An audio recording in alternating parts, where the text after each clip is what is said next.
Bonjour frères et sœurs et merci de votre fidélité.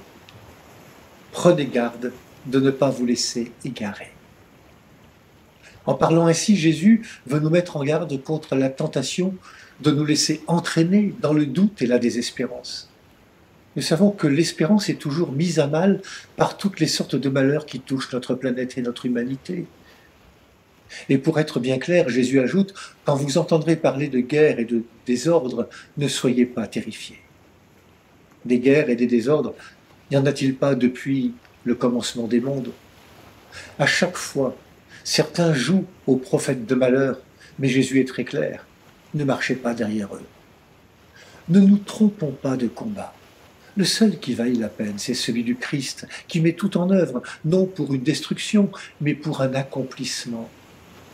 Celui d'un monde nouveau, qu'il appelle souvent dans les évangiles « règne de Dieu » ou « royaume des cieux ». Ce combat est une épreuve, une traversée périlleuse, une conversion de notre cœur. Ce combat, il est en nous. C'est celui de la foi, de la confiance. Confiance en Christ et en sa parole. Jésus-Christ est le seul capable d'apaiser les tempêtes du monde, non à coup de miracle, mais par le don de sa vie. Et il nous appelle à le suivre, en devenant ses disciples.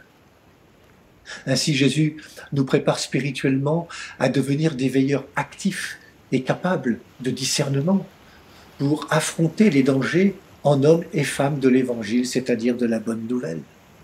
La bonne nouvelle s'écoute et s'entend dans n'importe quelle situation présente. Mais disons-le, c'est presque toujours au cœur de douleurs d'enfantement.